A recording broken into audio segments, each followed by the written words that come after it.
Hello दोस्तों, स्वागत है आपका मेरे YouTube channel Himanshu Shrotriya the reasoning room में। आज मैं आपको पीईटी और एस्टेट के हिसाब से 5 इंपॉर्टेंट क्वेश्चन लेके चलूंगा। डेली के 5 क्वेश्चन कराने की एक सीरीज बना रहा हूँ जिसमें हम डेली के 5 क्वेश्चन क्या करेंगे। तो पीईटी, एस्टेट, यूपी, एसएससी, मतलब ये जो 5 क्वेश्चन होंगे पूरे सिलेबस के होंगे। एक्चुअली इंपॉर्टेंट क्वेश्चन कराऊंगा, तो ये आप सभी के लिए इंपॉर्टेंट होंगे। आप किसी भी विषय की तैयारी करो जिसमें रीजनिंग आती है, ठीक है। तो ये पहले जो आज 5 क्वेश्चन करा रहा हूँ, ये पिछले साल जो पीटी का पेपर हुआ था उसमें आए थे फर्स्ट शिफ्ट में। तो देखिएगा क्वेश्चन क्या था। पहला क्वेश्चन था कि पक्षी विज्ञान, पक्षी नर विज्ञान क्वेश्चन मार्क। तो पक्षी विज्ञान में किसका अध्ययन करता है? पक्षी का। तो नर विज्ञानी किसका अंतर करता है? तो आप ध्यान रखिएगा, जो नर विज्ञानी है वो अध्ययन करता है मानव का। तो आंसर क्या हो जाएगा आपका? मानव। नेक्स्ट क्वेश्चन क्या है? विषम छाटिए। विषम छाटिए मतलब कि आपको ये जो 4 ऑप्शन दिए गए इनमें से कौन सा अलग है ये बताना है आपको। तो आपने देखा दही, मक्खन, तेल, पनीर। तो आप ये देखते ही बता दोगे आंसर क्या हो जाएगा? तेल। क्यों हो जाएगा तेल? क्योंकि आपको पता है दही, मक्खन और पनीर तीनों चीजें किससे बनती हैं? दूध से। अब आते हैं तीसरे क्वेश्चन पर। तो तीसरा क्वेश्चन है बच्चों कैलेंडर का। इसमें पूछा गया यदि किसी वर्ष में 25 अगस्त को गुरुवार है तो उसी माह में सोमवार की संख्या क्या है? अब देखिए ये क्वेश्चन हम कैसे करते हैं, आपको पहले पता होना चाहिए कि किसी भी माह में या तो 30 दिन होते हैं या 31 दिन होते हैं। क्लियर? लेकिन एक सप्ताह जो होता है वो कितने दिन का होता है? 7 दिन का। तो आप किसी भी महीने को जब 7 से डिवाइड करेंगे तो 7 चौक 28, यहाँ 2 बचा, और इसको डिवाइड करेंगे तो 7 चौक 28, यहाँ 3 बचा। तो 2 और 3 का मतलब यह है कि हर दिन 4 बार आ गया। 7 चौक 28 जब 4 बार गया यानी कि हर दिन कितनी बार आ गया? 4 दिन। टोटल 7 दिन होते। तो यहाँ भी दिन 4 बार आ गए, यहाँ भी दिन 4 बार आ गए। तो आपने देखा ज्यादा से ज्यादा कोई दिन जो आ सकता है वो कम से कम जो आ सकता है वो कितनी बार? 4 बार। कोई सा भी दिन कम से कम 4 बार तो आएगा ही आएगा। तो ए ऑप्शन आपका आंसर कट गया। क्यों कट गया भाई? क्योंकि आपको पता है कि कोई भी मंथ हो उसमें दिन या तो 30 होंगे या 31 होंगे, और 30 का हो ये महीना या 31 का, 29 का हो या 28 का हो। फरवरी का महीना 28 29 का होता है, तो भी 7 चौक 28 हर दिन कम से कम कितनी बार आएगा? 4 बार। तो 3 आंसर नहीं हो सकता। दूसरी बात बच्चा कि अगर महीना 30 का है तो 2 दिन बचे, तो ये 2 दिन कितनी बार आएंगे? ये 2 दिन आएंगे आपके 5 बार। अगर 31 का महीना है तो कितने दिन बचे? 3, तो ये 3 दिन कितनी बार आएंगे? 5 बार। और ये कौन से दिन होंगे? ये होंगे शुरू के 2 दिन या शुरू के 3 दिन, आखिरी के 3 दिन। अगर 31 का महीना है तो शुरू के 3 दिन और आखिरी के 3 दिन 5 बार आएंगे। 30 का महीना है तो शुरू के 2 दिन यानी कि 1 और 2 तारीख, और 29 और 30 तारीख आखिरी के 2 दिन 5 बार आएंगे। अब प्रॉब्लम यह है कि हम कैसे पहुंचे शुरू के दिनों में या आखिरी के दिनों में। तीसरी चीज, ना तो आंसर 3 होगा ना 6 होगा। ज्यादा से ज्यादा कोई दिन आ सकता है 5 बार, और कम से कम कितनी बार आ सकता है? 4 बार। तो बेटा आप उस पर आते हैं कि वो क्वेश्चन कैसे करेंगे। तो आपने देखा, ये आपको पता होना चाहिए 25 अगस्त बोला है। तो 25 अगस्त को जो इन्होंने दिन बोला है बच्चों, वो बोला है थर्सडे यानी कि गुरुवार। तो मैं आपको एक चीज़ बता देता हूँ कि आपको वैसे पता होगा कि दिन होते हैं 7, और 7 दिन बाद हमारा दिन क्या हो जाता है? रिपीट हो जाता है। ठीक है? तो बेटा आपको ये समझना पड़ेगा, नहीं पता है तो मैं बता देता हूँ कि आप किसी भी तारीख में 7, 14, 21, 28 प्लस या माइनस कुछ भी कर देते हो, आपका दिन वही आ जाता है जो था। जैसे कि 1 तारीख को संडे है तो 7 जोड़ दोगे 8 तारीख को भी संडे, 14 जोड़ दोगे 15 तारीख को भी संडे, 21 जोड़ दोगे 22 तारीख को भी संडे। तो हम जब भी किसी तारीख में 7 या 7 के पहाड़े की कोई भी संख्या जोड़ देते हैं, हमारा दिन क्या हो जाता है? रिपीट हो जाता है। तो अब बच्चों ये 25 तारीख दी हुई है, आप इन तारीख से या तो आखिरी के 3 दिनों में पहुंच जाओ या शुरू के 3 दिनों में पहुंच जाओ। 25 से आखिरी के 3 दिनों में पहुंचना आसान है। कैसे आसान है?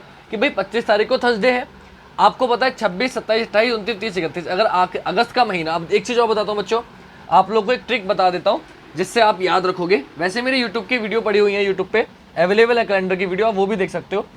एक ट्रिक है बच्चों, साजन। साजन क्या है?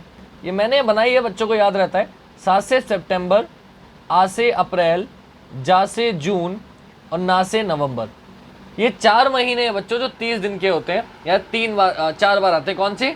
7 से सितंबर, आ से अप्रैल, जा से जून और ना से नवंबर। साजन, ठीक है? 7 से सितंबर, आ से अप्रैल, जा से जून, ना से नवंबर। ये 4 महीने जो है आपके कितने बार आते हैं? 30 दिन के होते हैं। तो आप ये समझ गए होंगे। अब आते हैं बेटा क्वेश्चन पे। तो आपने देखा अगस्त का महीना साजन में नहीं आ रहा, तो अगस्त का महीना कितने दिन का होगा? 31 दिन का। तो कितने दिन 5 बार आएंगे? 3 दिन। अब वो 3 दिन कौन से होंगे? या तो शुरू के 3 दिन या आखिरी के 3 दिन। तो आपने क्या किया? आप 25 से शुरू के 3 दिनों में पहुंचो। कैसे पहुंचोगे?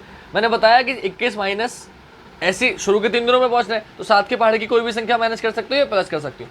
अब 25 में 7 जोड़ा मैंने, सपोज करिए आसानी के लिए 25 में 7 जोड़ा तो तारीख आ गई 32।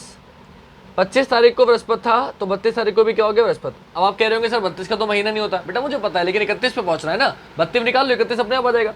तो 32 को आ गया बुधवार, तो 31 को क्या हो जाएगा, 31 को हो जाएगा बुधवार। 32 को बृहस्पतिवार है, गुरुवार है, तो 31 को क्या हो गया बुधवार। अब आप देखो मैंने क्या बताया, अगस्त के महीने में 3 दिन 5 बार आएंगे, तो 31 तारीख होगी, 30 तारीख होगी और 29 तारीख होगी। तो 31 को बुधवार है तो 30 को हो जाएगा मंगलवार और 29 को हो जाएगा सोमवार। और मैंने बताया आखिरी के तीनों ही दिन कितनी बार आएंगे, 5 बार। तो मंडे भी 5 बार, ट्यूसडे भी 5 बार, वेडनेसडे भी 5 बार। आपसे पूछा गया सोमवार की संख्या, तो सोमवार कितने हो जाएंगे बच्चों, 5 हो जाएंगे। तो आपको क्या करना होता है, जब भी ये पूछा जाए कि कितने बार आएगा कोई भी दिन, तो जो भी तारीख दी है उससे शुरू के 3 दिन या आखिरी के 3 दिनों में पहुंचो। अगर वो दिन या वो तारीख उस महीने में आ रही हो, उन आखिरी के 3 दिनों में या शुरू के 3 दिनों में आ रही हो, तो वो 5 बार आएगा। और अगर नहीं आ रही है तो वो 4 बार आएगा। जैसे कि मंगलवार, सोमवार और बुधवार के अलावा बाकी हर दिन कितनी बार आएगा, 4 बार। अब आते हैं बेटा अगले क्वेश्चन पे। अगला क्वेश्चन जो है आपका, उसमें ये क्वेश्चन दिया गया है, कोई डिकोडिंग का क्वेश्चन है कि प्रोडक्शन को ये लिखा गया है तो ओरिएंटेशन को क्या लिखा जाएगा। तो बच्चा समझो हुआ क्या है, नंबर रख के भी कर सकते हो, इस क्वेश्चन को डायरेक्ट भी कर सकते हो कि P से हुआ Q, तो P से Q एक आगे वाला है, R से हुआ Q एक माइनस हुआ, तो पहले +1 फिर -1, फिर O से हुआ P तो +1, फिर U से हुआ V, ठीक है, D से हुआ C तो -1, फिर U से हुआ V +1, C से हुआ E +2। तो आपको समझना ये है कि हो क्या रहा है, हो सिर्फ ये रहा है बच्चा कि जो बीच वाला क्वेश्चन है जो C है उसमें तो 2 प्लस किए हैं। देखिए इधर आपने 5 छोड़े, 1 2 3 4 5, इधर आपने 5 छोड़े, 1 2 3 4 5, जो C है, फिर ऐसे इधर 5 और इधर 5 आप हटा दो, बीच वाले में 2 प्लस हुआ है। आपका बीच वाला क्या है, बोले ये 5 हटाए, ये 5 हटाए, T है तो U V आएगा, बीच में V आना चाहिए। तो बेटा ये ऑप्शन तो कट गया, बी ऑप्शन आपका आंसर नहीं होगा क्योंकि 5वें नंबर पे V आना चाहिए। अब बाकी सब में +1 -1 चल रहा है, देखो T के बाद U +1, I से H -1, O से P +1, N से M -1, तो बाकी सब में +1 -1 का पैटर्न चल रहा है। सेम आप करोगे कि O से +1 करोगे तो P और R से -1 करोगे तो Q, तो P Q से स्टार्ट होगा, तो PS भी कट गया, NS भी कट गया, 3 ऑप्शन कट गए, क्या बचा, ऑप्शन ए आपका आंसर हो जाएगा, ऑप्शन ए। क्योंकि जब 3 ऑप्शन कट गए तो जो बचा वही मेरा आंसर है। 4 क्वेश्चन हमारे कंप्लीट हुए, एक आखिरी क्वेश्चन और वीडियो खत्म करते हैं। अब आखिरी क्वेश्चन बच्चों ब्लड रिलेशन का आया था, जो हमेशा आता ही है एक क्वेश्चन ब्लड रिलेशन का हर चैप्टर में। आपसे बोला रीता की ओर इशारा करते हुए निखिल ने कहा मैं उनकी माँ के पुत्र का इकलौता पुत्र हूँ। देखो 2 तरीके से कर सकते हैं, डायरेक्टली कैसे कि आप मान लो रीता कोई भी आपके सामने जिस समय जो भी मेज कुर्सी कुछ कोई मान लो, निखिल कह रहा है, निखिल अपने आप को मान लो कि मैं उनकी माँ के पुत्र का इकलौता पुत्र हूँ। अब देखो आप जो भी मान रहे हो, आपने गेट माना तो गेट की माँ के पुत्र, गेट की माँ का पुत्र हो जाएगा गेट का भाई का इकलौता पुत्र, यानी कि गेट के भाई के बेटे हो आप। तो गेट कौन था आपका भाई, गेट पापा, पापा की बहन कौन होती है, बुआ। आंसर क्या हो जाएगा, बुआ। एक तो तरीका ये है, एक क्या है मैं आपको बना के दिखाता हूँ डायग्राम, यहाँ पे आपके समझ में आएगा कि रीता की ओर इशारा कर रहा है तो आपने ये बना ली रीता, माइनस का चिन्ह रीता, ठीक।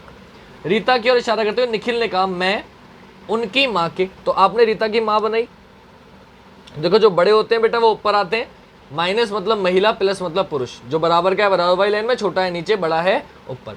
तो रीता की, मैं उनकी माँ, तो आपने रीता की माँ बना दी, के पुत्र का, तो उनकी माँ के पुत्र बनाया आपने, रीता की माँ का पुत्र बना दिया, पुत्र नीचे आएगा, पुत्र का इकलौता पुत्र हूं, इनका एक बेटा है, तो ये आ गया बेटा निखिल, ये आ गया निखिल। पढ़ के देखो, रीता की ओर इशारा करते हुए निखिल ने कहा, क्या कहा, मैं उनकी माँ के, तो रीता की माँ के पुत्र का इकलौता पुत्र हूं, तो ये आ गया निखिल, आ गया। आपसे पूछा है रीता का निखिल से क्या संबंध है, तो रीता निखिल की कौन हो जाएगी, बोले ये निखिल के पापा और ये पापा की बहन, और पापा की बहन कौन होती है, बुआ। तो बच्चों आपका आंसर क्या हो गया, बुआ। आई होप आपकी क्वेश्चन समझ में आए हो। मैं सोच रहा हूँ ऐसे डेली के 5 क्वेश्चन बनाया करूँगा। आज रात हो गई थी, ज़्यादा लेट हो गया था, तो जल्दीबाजी में मैंने जैसी बनी वैसे बना दी। कोशिश करूँगा आगे से और अच्छे तरीके से बनाऊँ। कोई दिक्कत हो, कोई सजेशन हो तो आप मुझे कमेंट करके बताइएगा। आज के लिए इतना ही। जय हिंद, जय भारत, वंदे मातरम।